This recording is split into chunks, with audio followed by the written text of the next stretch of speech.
Hello. तो आज हम एवोल्यूशन बायो का चैप्टर 6 वन गो में ख़त्म करने वाले हैं। तो हमारे यहाँ थोड़ा बड़ा चैप्टर है, तो 1 आवर तक जा सकती है ड्यूरेशन। 100% एनसीईआरटी रहेगा। तो हमारा सबसे पहले पार्ट है ओरिजिन ऑफ लाइफ, फिर evolution of life forms, evidences, adaptive radiation, biological evolution, mechanism of evolution, Hardy Weinberg principle समझेंगे, ब्रीफ अकाउंट ऑफ एवोल्यूशन और origin of man, origin and evolution of man. तो जो हमारे पास evolution biology, evolutionary biology is the study of history of life forms on earth. Evolutionary biology क्या है? तो हम लाइफ फॉर्म की स्टडी करते हैं, वही तो है। What exactly is evolution? To understand the changes in flora and fauna that have occurred over millions of years on Earth, we must have an understanding of the context of origin of life.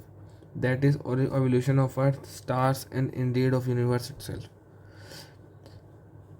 What follows is the longest of all the constructed and conjectured story. Conjectured मतलब जो हम खुद से बनाते हैं, मतलब believed stories कह सकते, believed नहीं कह सकते, जो हम खुद से अपने ख्यालों में बनाते हैं। This is the story of origin of life and evolution of life forms or biodiversity on planet Earth in the context blah blah blah। इतना इम्पोर्टेंट नहीं है। जब हम स्टार्स को देखते हैं तो हम पीछे पुराने टाइम में देख रहे हैं। मान लो ये एक स्टार है, इसकी रोशनी को हमारे तक पहुंचने में मान लो 10,000 ईयर्स लगते हैं। तो 10,000 साल जब हमारे पास ये लाइट आ रही है, तो इसका मतलब हम पास में देख रहे हैं ना, प्रेजेंट में, क्योंकि इस लाइट ने यहाँ पे 10,000 साल पहले लाइट छेड़ी थी। क्या पता ये वाला स्टार बिल्कुल ख़त्म हो गया हो, पर ये लाइट गिर रहा है तो हम इसका मतलब हम पास्ट में देख रहे हैं। तो stellar distances measured in light years, what we see today is an object. हाँ, मतलब जो मास देख रहे हैं वो तो बिल्कुल हम इमीडिएट देख रहे हैं ना। whose emitted light started its journey millions of years back from now and trillions of kilometers away from reaching our। ये देखो, whenever we see objects in our immediate surroundings, we see them instantly and hence in the present time। Therefore, when we see stars, we apparently are peeping into the past। The origin of life is considered as a unique event in history of universe। Actually इससे इससे कर लेते हैं, easy रहेगा। एक minute बस, ये वाला भी नहीं। हाँ, ये ठीक है। यूनिवर्स हमारा बहुत बड़ा है। रिलेटिवली स्पीकिंग अगर हम बात करें तो मान लो अगर ये यूनिवर्स है, एक मिनट, अगर ये यूनिवर्स है तो इसके अंदर जाओ, पेन को करो 1 पे, ये डॉट बनाओ और अब आओ, तो इतना है अर्थ। समझ रहे हो कितना ज़्यादा? ये दिख भी नहीं रहा होगा तुम्हें, ये रहा। इससे इसके भी अगर तुम 100 टाइम्स डिवाइड कर दो, इतना है अर्थ। मान लो अगर ये यूनिवर्स है तो देख लो क्या करना चाहते हो तुम, समझे? The earth it self is almost a speck. The universe is almost, यहाँ पे 13.8 मिलियन ईयर्स आएगा। एक मिनट, यहाँ पे 13.8 मिलियन ईयर्स आएगा, बिलियन ईयर्स, सॉरी, करेक्शन है, कर लेना। Huge cluster of galaxies compromise the universe. Galaxies के क्लस्टर से यूनिवर्स बनता है। Galaxies contain stars and clouds of gases and dust. Considering size of universe, ये इसने फिर से वही बात कह दी। बिग बैंग थ्योरी अटेम्प्ट्स, हाँ, तो बिग बैंग थ्योरी हमें क्या समझाना चाह रही थी? Explain the origin of universe, ये याद रखना। ओरिजिन ऑफ यूनिवर्स समझाना चाह रही थी, क्योंकि कई बार हमें लगता है कि वो अर्थ की फॉर्मेशन बता रही थी, लेकिन वो ओरिजिन ऑफ यूनिवर्स बता रही है, ना कि origin of earth. It talks of a singular huge explosion in unimaginable, physical terms में अनइमेजिनेबल हो जाता है। ये ऐसा बिग बैंग थ्योरी का कहना है कि एक सिंगुलर एक्सप्लोजन हुआ जिसकी वजह से फिजिकल टर्म्स में जिसको माप भी नहीं सकते। The universe expanded and hence the temperature came down. Universe expand हुआ, टेम्परेचर कम हुआ, हाइड्रोजन हीलियम फॉर्म हुए बाद में। The gases condense under gases condense हुए, ग्रेविटेशन फोर्स लगा, पास आए, और गैलेक्सीज बनी जिनको हम आज प्रेजेंट डे में देखते हैं। In the solar system of the Milky Way galaxy, Earth was supposed to be found 4.5 million years back। There was no atmosphere नहीं था अर्ली अर्थ पे। Water vapour, methane, carbon dioxide and ammonia. W कहाँ गया, अच्छा वो warm gases तो आ गई, sorry sorry sorry sorry mistake. Release from molten mass से कवर होता है। यूवी रेज जो होती हैं वो इनको अब पानी को दौड़ती है हाइड्रोजन ऑक्सीजन में, और लाइटर H2 इनके साथ वापसी मिला के और कंपाउंड बनाता है, और जैसे मीथेन वगैरह हो गया। Escaped, oxygen combined with ammonia and methane to form water and CO2, water CO2 and others. The ozone layer बन गई थी।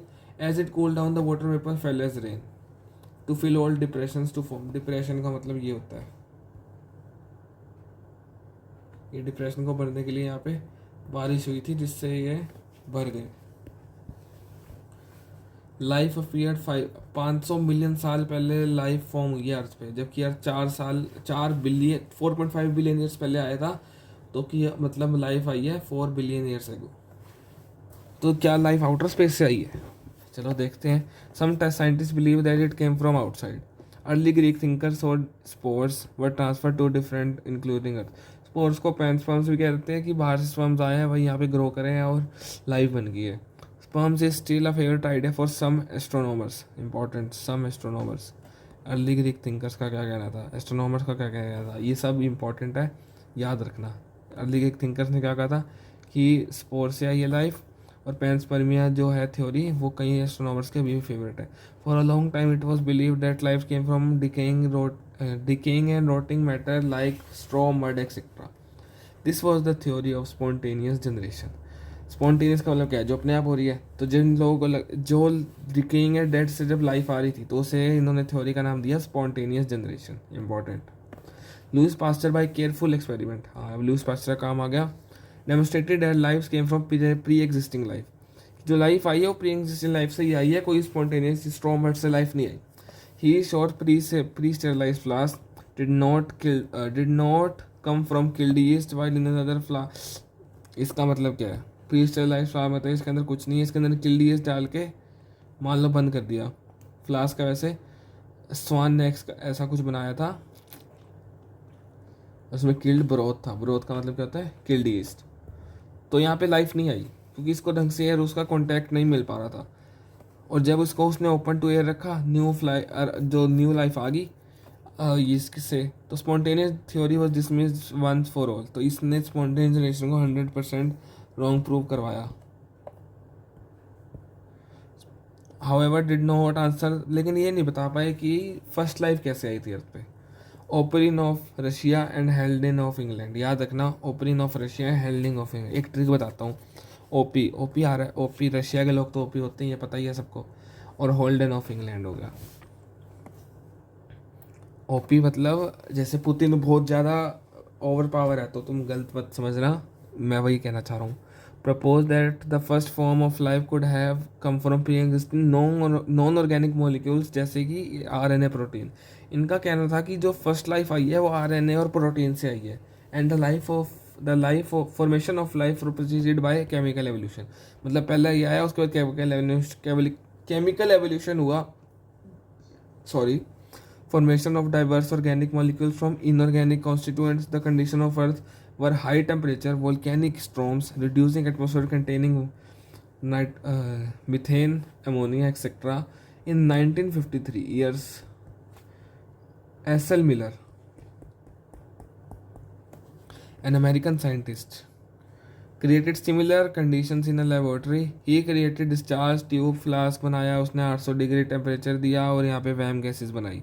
इनको ट्रिक करने, ये तो सारे बताते हैं, इसको जो याद करने का फॉर्मूला होता है वो होता है warm gases. Warm water, hydrogen, ammonia, methane. In similar experiments other, same experiment जब दूसरों ने किया, इस पहले तो इसने एस.एल. मिलर ने क्या देखा कि अमीनो एसिड्स का फॉर्मेशन हो रहा है। जब ये सेम दूसरों ने किया तो formation of sugars, nitrogen bases, pigments and fats भी उनको देखने को मिला। तो एनालाइज ऑफ जब इन्होंने मेटियोराइट को के कंटेंट को उन्होंने जब स्टडी किया, तो उसने रिवील करा कि similar compounds indicating that similar processes are occurring. मतलब जैसे मान लो इसको देखा तो उसके अंदर देखा इनके अंदर भी ये सेम प्रोसेसेस हो रहे हैं। तो फिर उन्होंने ये बताया कि अर्थ के अलावा और भी कहीं पे लाइफ आने की तैयारी चल रही है, somewhere else in the space. तो क्या पता फ्यूचर में किसी और प्लेनेट में भी लाइफ आ जाए। With limited evidence the first part of the conjecture story that is chemical evolution was more or less accepted. मतलब chemical evolution was the most appropriate, मतलब मोस्ट एक्सेप्टेड कह लो। We have no idea how the first replicating metabolic capsular life arose, हमें अभी भी नहीं पता। तो non cellular life could have originated 3 billion years back, they would have been giant RNA proteins. ये उसका एसल मिलर का डायग्राम एक बार देख लेना। स्पार्क डिस्चार्ज, इसने इलेक्ट्रोड डाली, यहाँ पे 800 डिग्री सेल्सियस दिया, यहाँ पे बॉइलिंग वाटर रखा जिससे उसको लगातार टेम्परेचर मिलता रहे, वैक्यूम पंप करा, वाटर ड्रॉपलेट्स, कंडेंसर, ये लेबलिंग भी आ सकती है। यहाँ पे वाटर ट्रैप हो रहा है, उसने यहाँ पे एक्सपेरिमेंट किया। तो जाइंट मॉलिक्यूल्स जैसे RNA, protein, polysaccharide, these capsules reproduced their molecules perhaps the first cellular form of life could not possibly originate till 2000 million years ago. There were probably single cells. Cellular life कब आई? 2000 million years ago. अभी के अभी time stamp comment करके बताओ कि non cellular life कब आई थी, अर्थ कब बनी थी और यूनिवर्स कब बना था। जल्दी जल्दी जाओ कमेंट करो। All life forms were in water environment only. This version of a by, यहाँ पे ना मुझे यहाँ पे लिखा this is a version of this version of abiogenesis that is the first form of life slowly through evolutionary forces from non living molecules is accepted by majority. ठीक है, ये इंपॉर्टेंट लाइन है तो एक बार वापस read करते हैं। This version of a this is the first form of life arose slowly through evolutionary forces from non organic molecules accepted by the majority. मतलब केमिकल एवोल्यूशन को उन्होंने मेजॉरिटी ने एक्सेप्ट किया। However once formed, how the cellular life form of could have evolved into the complex biology of earth of today is the fascinating story that will be discussed below. तुम्हारे chapter का एक part खत्म हो चुका है। अब हम आते हैं evolution of life forms. Evolution of life forms